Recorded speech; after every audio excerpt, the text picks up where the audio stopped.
Actionaid and the International Press Center Lagos seem very determined to ensure that the next showing in Nigeria's general election, the gubernatorial and state houses of assembly elections, are far better than what was witnessed in the presidential and senatorial elections in the country.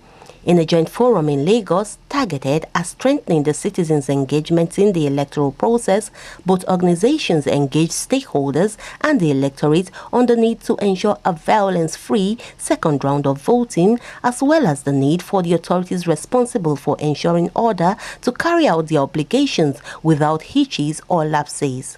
The National Orientation Agency (NOAA) got some jabs for inadequate sensitization and enlightenment of voters on the electoral process. In response, the organization promised to improve on the discharge of its duties, but however advised the youth to shun violence or thuggery and give more attention to casting their votes responsibly, with higher interest in the establishment of good governance in the country. The police was asked to improve on its response to distress calls, especially in any polling unit where quick response is highly needed. Reacting, the Area Commander, Area G, Assistant Police Commissioner Edward Egbuka said Nigerians should ensure that they have the phone numbers of police officers in their communities to facilitate quick responses to distress calls, as well as the call to order of erring policemen.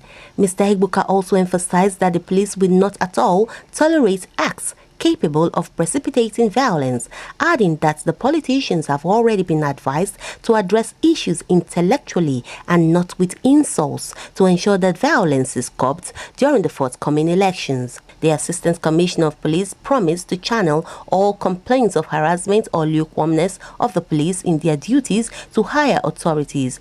But he also advised that in any area the police is found discharging its duties perfectly, the citizens should not hoard their commendations, as this will go a long way to ginger them up for greater accomplishments. People with disabilities were not left out. They had several complaints. The visually impaired demanded for brailled ballot papers to help them detect if they are actually voting for the candidates of their choice. Other physically challenged persons complained about being made to stand on long queues, which also had the presence of pregnant women and the elderly.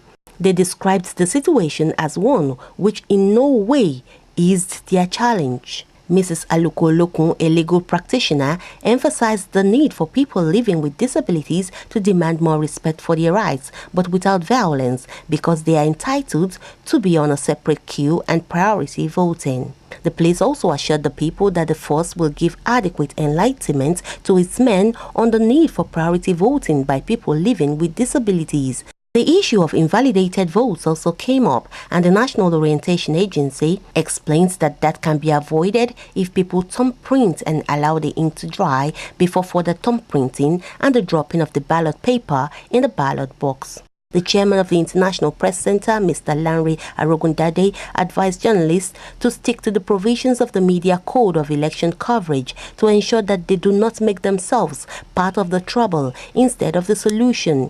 He advised journalists to move around with their identity cards, as well as ensure that they make their presence known to security officers wherever they are monitoring the elections for safety reasons. The people, however, maintained that INEC officials must be at the polling units as early as scheduled with election materials, which they have already mastered their usage, to avoid any show of shame. Finally, the chairman of the National Orientation Agency advised them to be very conscious of the power of their permanent voter cards, as it is their viable weapon of ensuring good governance.